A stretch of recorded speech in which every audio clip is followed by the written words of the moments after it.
बिस्मिल्लाहिर्रहमानिर्रहीम। अस्सलाम वालेकुम। So today I am going to tell you about the reaction of monosaccharide. University point of view से बहुत important है ये क्वेश्चन, ऐसे क्यों में ज़रूर पूछ लिया जाता है। सो सबसे पहले है कि हमारे पास जो रिएक्शन है उससे क्या है टोटोमराइजेशन। टोटोमराइजेशन क्या है हमारे पास, जब भी हमारे पास शिफ्टिंग होती है एक कार्बन एटम से दूसरे कार्बन एटम में हाइड्रोजन एटम की, तो हम कहते हैं कि टोटोमराइजेशन होगी। अच्छा, क्योंकि टोटोमराइजेशन के रिजल्ट में हमारे पास एनी डायोल प्रोड्यूस होते हैं तो हम उसको कहेंगे कि हमारे पास एनोलाइजेशन भी हुई है। ठीक है, मतलब कि टोटोमराइजेशन को ही हम एनोलाइजेशन कह रहे हैं। अच्छा, इसके लिए दो शर्तें हैं। पहली शर्त कि यार अगर वो कार्बन एटम ही टोटोमराइज होगा जिसके पास एनोमेरिक कार्बन एटम होगी। एनोमेरिक कार्बन एटम क्या होती है, जिसके अगर हम रिंग बनाए ना, ठीक है, तो हम उसको अल्फा और बीटा में डिफ्रेंशिएट कर सकें। जैसे ग्लूकोज, अल्फा ग्लूकोज भी होता है, बीटा ग्लूकोज भी होता है, तो ग्लूकोज टोटोमराइज हो जाएगा। अच्छा, नेक्स्ट है कि हमारे पास अगर टोटोमराइजेशन करवाना चाहते हैं तो आपने अल्कलाइन सोल्यूशन यूज़ करना है।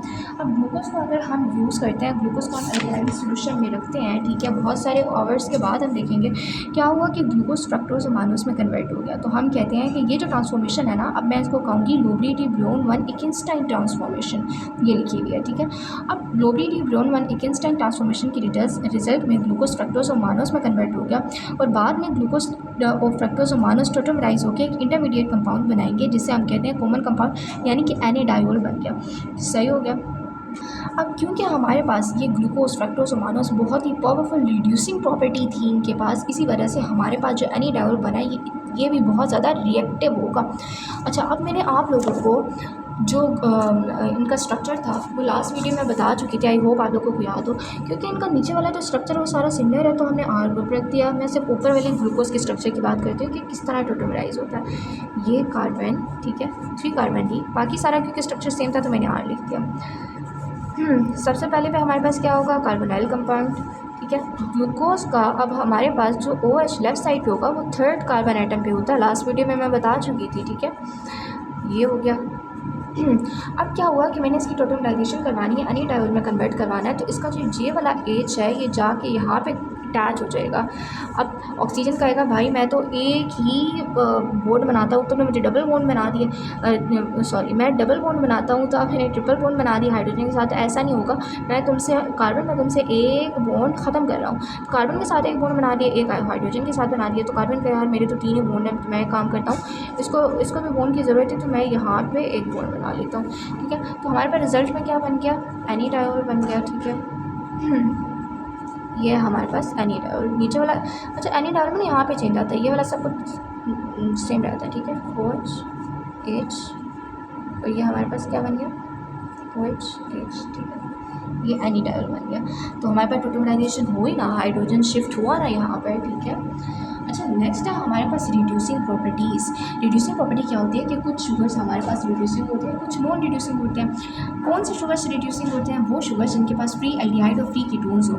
अच्छा, हमें किस तरह पता चलेगा, अगर मुझे कोई एक बीकर दे, ठीक है, और उसमें हमारे पास उसको में जो सोल्यूशन हो, ठीक है, उसमें हमारे पास पड़ा हो कुछ शुगर पड़ी हो। अब मैं चाहती हूँ कि वो मुझे कहें कि यार बताओ इसमें रिड्यूसिंग है नॉन रिड्यूसिंग, तो मैं क्या करूँगी, उनके 3 टेस्ट करवा लूँगी, मतलब तीनों में से कोई भी करवा सकती हूँ। या तो मैं उसका बेनेडिक्ट टेस्ट करवाऊंगी, फेलिंग टेस्ट करवाऊंगी या बॉरफॉइड टेस्ट करवाऊंगी। ठीक है, अच्छा, अब ना मेरे लिए बेहतर क्या है कि मेरे पास दो ऑप्शन है, या तो मैं एसिडिक मीडियम में इस रिएक्शन को करवाऊँ, या तो मैं इस टेस्ट को अल्कलाइन मीडियम में करवाऊँ। तो क्या होता है कि मैंने देखा कि जब मैंने अल्कलाइन मीडियम में करवाया ना, तो ये टेस्ट बहुत ज़्यादा एफिशिएंट था as compare to that the acidic medium. ठीक है, अब नेक्स्ट है हमारे पास, अब एक और हमारे पास ये एक तो रिड्यूसिंग प्रॉपर्टी पता चल गई। अब एक एनिडायोल जो हमारे पास पीछे बना था, अब इसका रिएक्शन है कि बेसिकली हमारे पास क्या होता है यार, देखो हमारे पास ना शुगर थी, मैंने क्या किया, शुगर को एनिडायोल में कन्वर्ट करवा दिया। ठीक है, एनिडायोल में अब हमारे पास एक कंपाउंड होता है, उसको कहते हैं क्यूप्रिक सल्फेट सॉरी CuSO4। अब ये जो SO4 होता है ना, इसके साथ -2 होता है इसके ऊपर, तो ऑब्वियसली हमारे पास क्योंकि हमने नेट जो चार्ज होता है इक्विलिब्रियम वो 0 होना चाहिए ना, तो यहाँ पे +2 का चार्ज आ गया। अब यहाँ पे +2 का चार्ज है, तो ये जो हमारे पास कॉपर है ना, इसको मैं कहती हूँ ये हमारे पास क्यूप्रिक आयन है। ठीक है, क्यूप्रिक आयन कौन सा होता है, जिसमें हमारे पास +2 की फॉर्म में कॉपर हो। अच्छा, जो हमारे पास अब क्या होगा कि जो क्यूप्रिक आयन है ना, इसको एनीडायोल क्यूप्रस आयन में कन्वर्ट कर देता है। अब ये क्या हुआ, क्यूप्रस आयन में कन्वर्ट हुआ। अच्छा, क्यूप्रस आयन क्या है, जिसमें हमारे पास +1 का चार्ज हो कॉपर के ऊपर, तो हमारे पास क्यूप्रस आयन में कन्वर्ट हो गया। और एनीडायोल खुद किस में कन्वर्ट हो गया, शुगर एसिड में कन्वर्ट हो गया। जी, बहुत बेहतर हो गया। ठीक है, अब क्या हुआ, अब ये जो हमारे पास बना क्यूप्रस आयन, ये क्यूप्रस आयन क्या करेगा, CuOH2 में कन्वर्ट हो जाएगा। ठीक है, यानी कि हमारे पास क्या बना, ये क्यूप्रस आयन बना। अब क्यूप्रस आयन हाइड्रोक्साइड के साथ अटैच हो गया, तो मैं कहती हूँ क्यूप्रस हाइड्रोक्साइड बन गया। और इसमें जो हमारे पास, अगर जिस बीकर में मैं रिएक्शन करवा रही हूँ ना, तो मैं उसके नीचे देखूँगी तो हमारे पास कुछ येलो PPTs बने हुए थे। ठीक है, तो इसके रिजल्ट में हमारे पास येलो PPTs बनेंगे। अच्छा, अब क्या होता है कि यार ये बड़ा ही कोई क्या कहते हैं, अनस्टेबल किस्म का कंपाउंड था। मैंने जैसे ही देखा तो ये CuO2 में कन्वर्ट हुआ था और H2O इसने रिलीज़ कर दिया।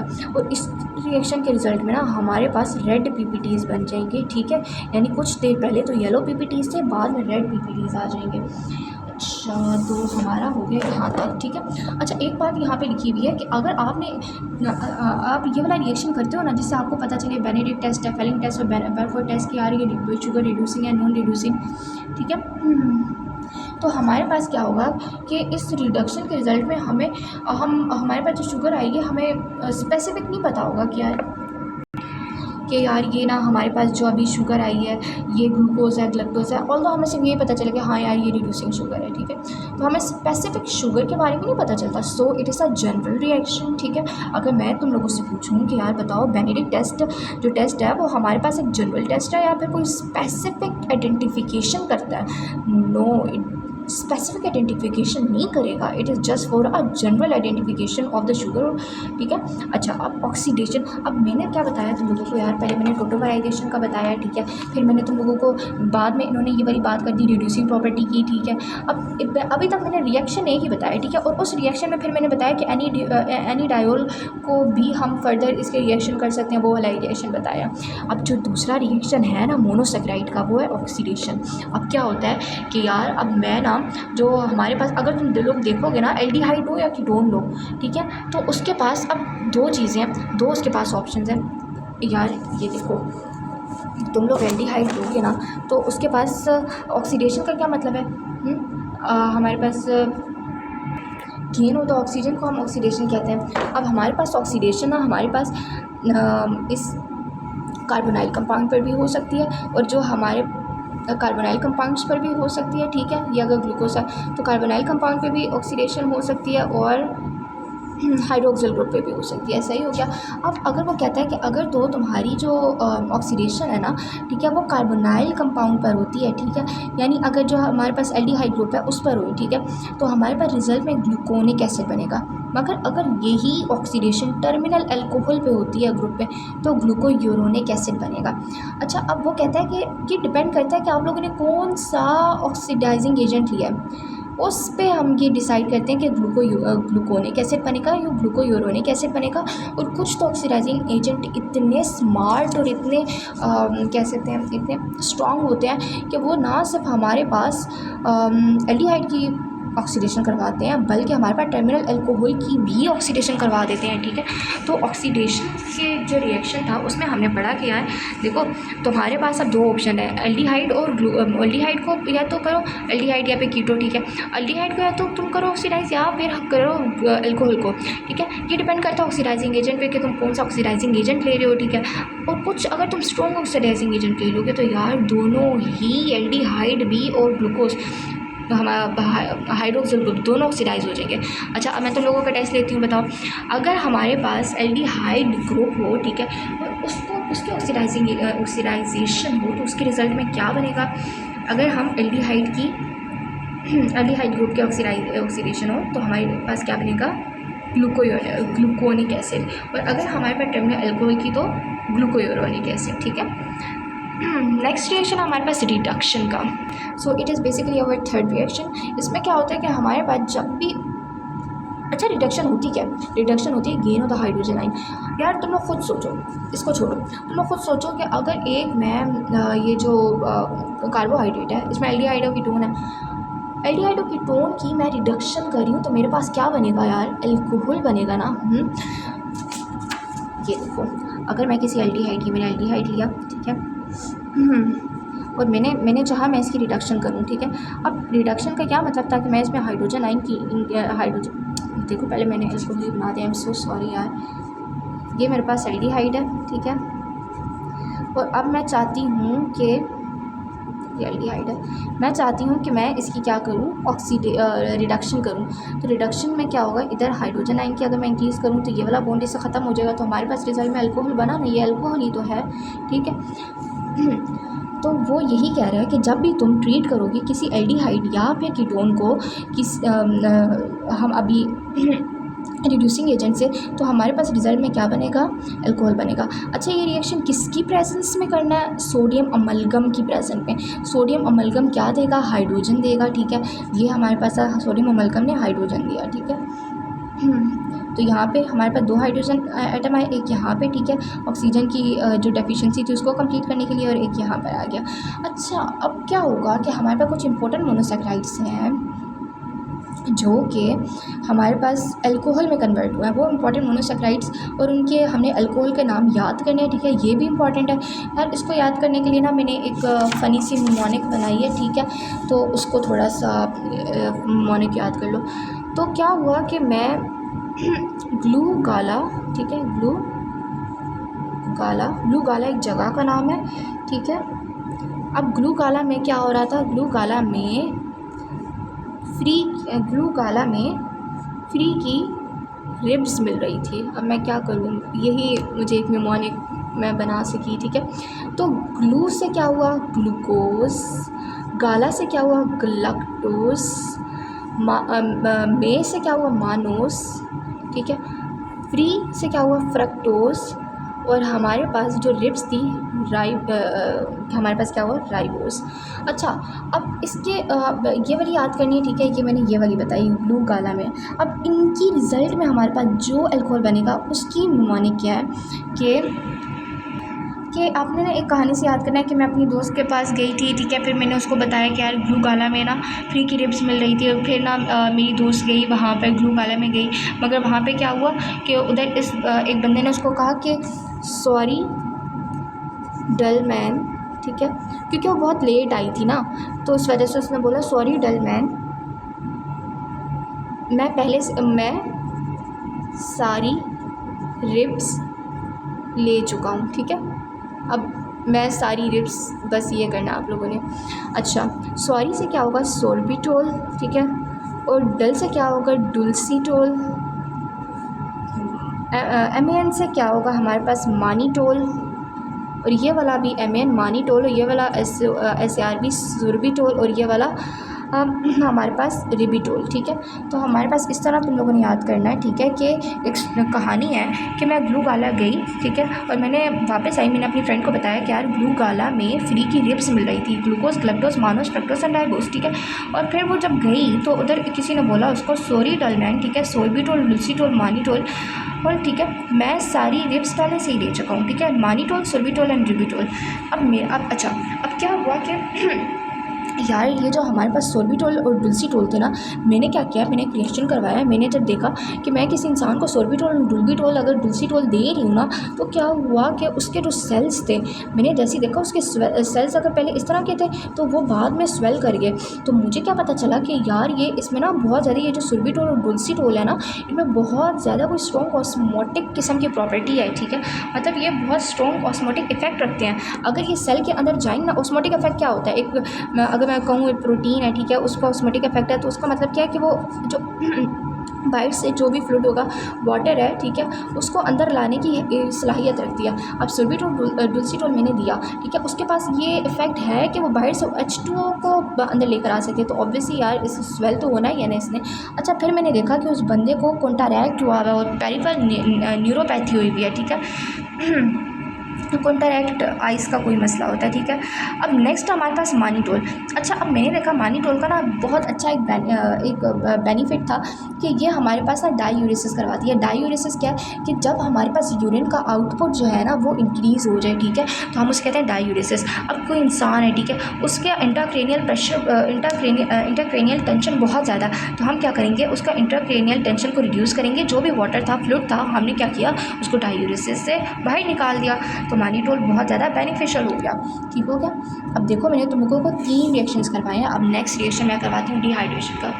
अच्छा, ये वाला जो रिएक्शन है ये इंपॉर्टेंट है, ठीक है यार। डिहाइड्रेशन क्या है? डिहाइड्रेशन को चीख चीख के बोल रहा है कि यार डिहाइड्रेशन का मतलब है कि मुझसे वाटर ले लो, डिहाइड्रेट कर लो मुझे, ठीक है। तो जब हम किसी भी मोनोसेक्राइड को in the presence of a concentrated sulphuric acid, dehydration ज़्यादातर कंसनट्रेटेड सल्फ्यूरिक एसिड में ही कंडक्ट करवाई जाती है। तो अगर हम डिहाइड्रेशन करवाएं कैसे, मोनोसेक्राइड के अंदर डाल के, मोनोसेक्राइड को एक बीकर में डालें, उसके अंदर कंसनट्रेटेड सल्फ्यूरिक एसिड भी डाल दें, तो क्या होगा, हमारे पास 3 वाटर मोलिक्यूल की एलिमिनेशन हो जाएगी, ठीक है। हम चाहते भी थे। अच्छा, अब क्या होगा, अब मैं चाहती हूँ कि मैं एक पेंटोज राइबोस है, ठीक है, राइबोस क्या है, हमारे पास राइबोस पेंटोज है ना, ठीक है। अब मैं चाहती हूँ मैं उसकी क्या करवाऊँ, डिहाइड्रेशन, ठीक है। पहले मैं राइबोस का फॉर्मूला लिखती हूँ, 1 2 3 4 5 CH2OH, नीचे वाला तो ऐसे ही, ठीक है, ऊपर वाला भी डबल बॉन्ड O, इस साइड H, ठीक है। और बाकी यार राइबोस मुझे पता है बहुत अच्छा लगता है क्योंकि इसके सारे OH मुझे सिर्फ राइट साइड पे लिखने पड़ते हैं, ठीक है, और मुझे याद करने में आसानी होती है। अब मैंने देखा, मैंने जैसे ही एक बंदे को बल्कि एक बीकर लिया, ठीक है, और बीकर में मैंने क्या किया, पहले मैंने राइबोस डाला, फिर मैंने क्या डाला, कंसनट्रेटेड H2SO4। उसके रिजल्ट में क्या होता है कि हमारे पास, अब देखो, वो ये वाले जो OH है ना, ये सारे रिमूव हो जाएंगे, ये भी पूरा रिमूव हो गया, और ये हाइड्रोजन भी ख़त्म हो जाएगा। कैसा हो जाएगा ये हमारे पास ऐसा कुछ दिखेगा, 1 2 3 और अब 4 ये हमारे पास हाइड्रोजन एटम्स होंगे।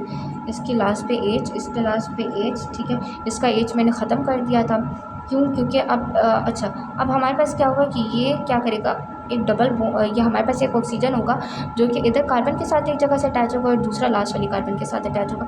यार अभी कार्बन कहेगा मेरी तो मतलब वैलेंसी नहीं कंप्लीट, ये क्या किया तूने मेरे साथ, तो कहेगा दूसरा वाला कहेगा मेरी भी नहीं कंप्लीट, आओ हम आपस में बॉन्ड बना लेते हैं, ठीक है। तो मेरे पास अब ये जो बना ना, ये मेरे पास बना फुरफरल, ठीक है, फुरफ्यूरल, ठीक है, फुरफरल बना ये। I don't know why I am so bad at spelling, but चलो कोई बात नहीं, फुरफ्यूरल। अब क्या हुआ कि मैंने इसी तरह की डिहाइड्रेशन करवाई in the presence of a sulphuric acid, strong concentrated, ठीक है, कंसनट्रेटेड सल्फ्यूरिक एसिड ग्लूकोज की। तो यार मेरे पास ना अब क्या हुआ कि ये वाला जो लास्ट वाला था, लास्ट में हमारे पास क्या था, CH2OH, ये हमारे पास बाकी रह गया था, ठीक है। अब इसकी मैं आप लोगों को पहले रिएक्शन करके बताती हूँ ना, वरना आप लोगों को ना सही से समझ में नहीं आएगी। मुझे पता है वीडियो लंबी हो गई है, मगर समझाने के लिए करना पड़ता है, ठीक है। जो बच्चे वाकई में जिनको शौक़ होगा कुछ सीखने का, तो वो लंबी वीडियो भी देख लेते होते हैं, ठीक है। 1 2 3 4 5 6 मैं ग्लूकोज का स्ट्रक्चर बहुत दफ़ा बता चुकी हूँ, अब तो आप लोगों को रट जाना चाहिए। तो बताएं मुझे कि ग्लूकोज का जो 3rd कार्बन आइटम होता है, अच्छा अब तो मैंने खुद ही बता दिया कि 3rd कार्बन आइटम पे इसका OH लेफ़्ट साइड पर होता है, ठीक है। बाकी सारे OH हमारे पास राइट साइड पर होते हैं, ठीक है, CH2OH, ठीक है, और ये H। अब इसका रिएक्शन कैसे होगा कि यार ये जो हमारे पास, अच्छा ये भी H, अच्छा इसके जितने भी हमारे पास बीच वाले, जैसे हमने इधर भी तो ये किया था ना कि हमारे पास जितने भी बीच वाले थे लेफ़्ट साइड पर, ठीक है, सॉरी राइट साइड पर, ठीक है, राइट साइड पे हमारे पास इन दोनों के बीच में, लास्ट और अपर वाली कार्बन आइटम के बीच में जितने भी कोई भी OH था या H था, हमने सब कुछ रिमूव कर दिया। वैसे इधर तो OH था, अब इधर का भी हम ऐसे ही करेंगे, इधर के लास्ट वाले कार्बन आइटम और सबसे ऊपर वाले कार्बन आइटम के बीच में जितना भी कुछ था हमने वो सब रिमूव कर दिया, ठीक है। और इसके अलावा हमने क्या किया, और उसके अलावा जैसे हमने किया था वहाँ पे भी, जो सेकंड वाला हाइड्रोजन था वो रिमूव कर दिया था। अच्छा सेकंड वाला हाइड्रोजन भी रिमूव कर दो, लास्ट वाला भी हाइड्रोजन रिमूव कर दो, ठीक है, जो हमारे पास बीच वाले में लास्ट आ रहा है, ठीक है, समझ आ रही है ना।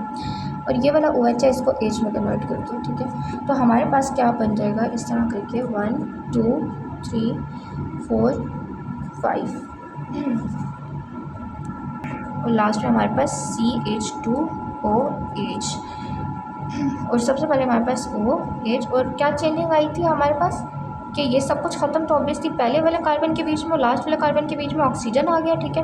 और यहाँ पे तो बीच वाले जो दो हैं उनमें हाइड्रोजन रखा तो ठीक है, इसकी वैलेंसी नहीं कंप्लीट, तो ये हमारे पास इसके साथ डबल बॉन्ड बना लेगा। अच्छा यार, वो जो मैंने तुम लोगों को पीछे बताया था ना, ठीक है, कहाँ गया, यहाँ पे, तो बेसिकली वैलेंसी इसकी भी नहीं कंप्लीट होती तो ये भी डबल बॉन्ड बनाता है, तो दो डबल बॉन्ड आते हैं, ठीक है, एक ऊपर एक नीचे फुल फ्यूरल में, ठीक है। और ये हमारे पास जो अब इधर भी एक डबल बॉन्ड आ गया और एक डबल बॉन्ड हमारे पास आ गया यहाँ पर, सॉरी यहाँ पर नहीं, यहाँ पर, ठीक है, एक डबल बॉन्ड आ गया यहाँ पर, सही हो गया।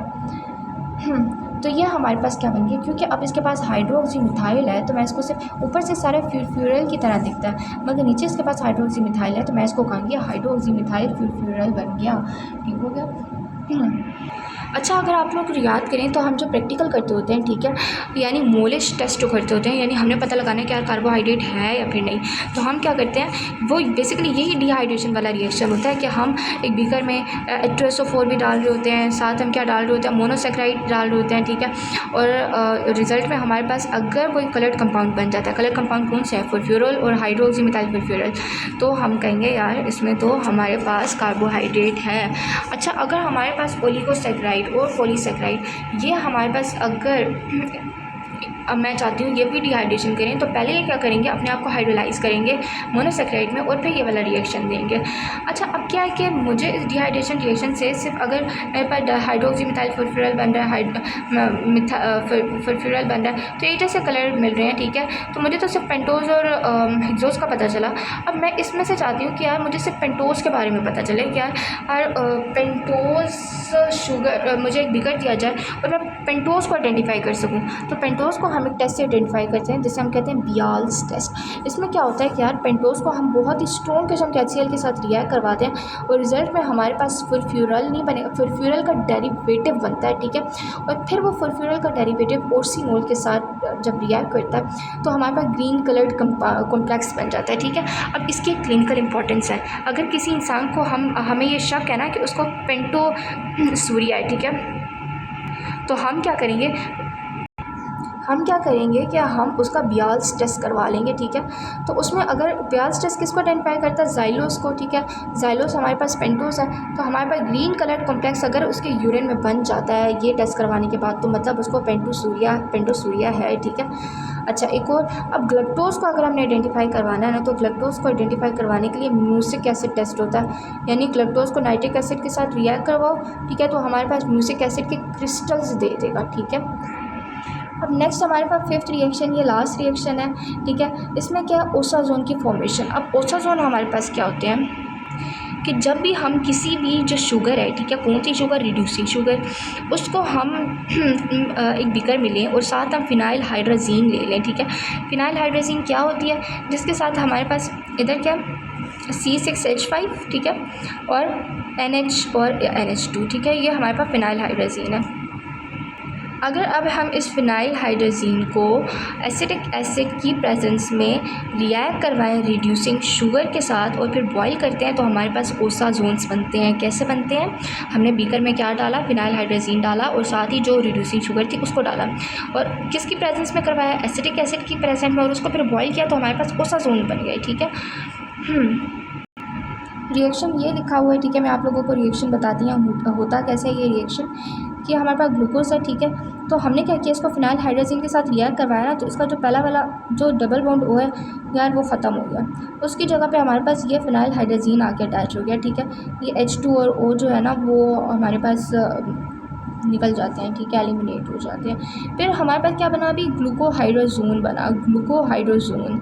अब मैंने क्या करवाया, ग्लूकोहाइड्रोजोन को दोबारा से फिनाइल हाइड्रोजीन के साथ रिएक्ट करवाया, तो हमारे पास जो OH था ये भी एलिमिनेट हो गया, तो हमारे पास ग्लूकोसाजोन बन गया, ग्लूकोसाजोन, ठीक है। तो ग्लूकोज का ग्लूकोसाजोन बनता है। एक और बात यहाँ पे की भी है कि यार अगर तुम ले रहे हो ऐसा शुगर, ठीक है, जिसका जो पहला 2 कार्बन एटम्स है वो उसमें हमारे पास कन्फिग्रेशन में डिफरेंस है, ठीक है, तो हमारे पास क्या होगा कि उनके सेम ओसाजोन्स बनेंगे, ठीक है।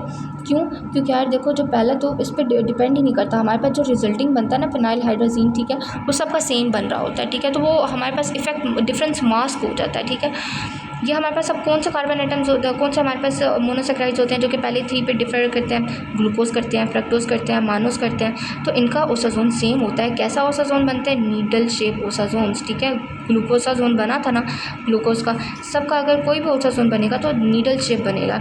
अब हमारे पास अगर डाइसेक्राइड्स हैं, जो हमारे पास वो डाइसेक्राइड जो कि रिड्यूसिंग प्रॉपर्टी शो करते हैं, उनके ओसाजोन्स कैसे बनेंगे? हमारे पास माल्टोज और लैक्टोज है ना डाइसेक्राइड, सुक्रोज नहीं है सुक्रोज डाइसेक्राइड है मगर रिड्यूसिंग नहीं है, ठीक है, रिड्यूसिंग शुगर नहीं है। माल्टोज रिड्यूसिंग शुगर है, मैंने उसका ओसाजोन बनाने की कोशिश की तो सनफ्लावर के शेप ओसाजोन बने थे। लैक्टोज की बनाने की कोशिश की तो पाउडर पफ शेप के हमारे पास ओसाजोन बने हैं, ठीक है। नेक्स्ट हमारे पास रिएक्शन है फॉर्मेशन ऑफ द ईस्टर्स। तो मेरी चार्जिंग ख़त्म हो गया है। ये फॉर्मेशन ऑफ ईस्टर्स और ग्लाइकोसाइड्स मैं आपको नेक्स्ट वीडियो में बताऊंगी, मतलब मोबाइल की चार्जिंग ख़त्म हो गया। अगर आपको वीडियो पसंद आई तो प्लीज़ इसको लाइक सब्सक्राइब और कमेंट में ज़रूर बताइएगा कि मैं कैसे अपनी वीडियो को और बेहतर बना सकती हूँ। फीडबैक ज़रूर दीजिएगा। Thank you so much for watching my video.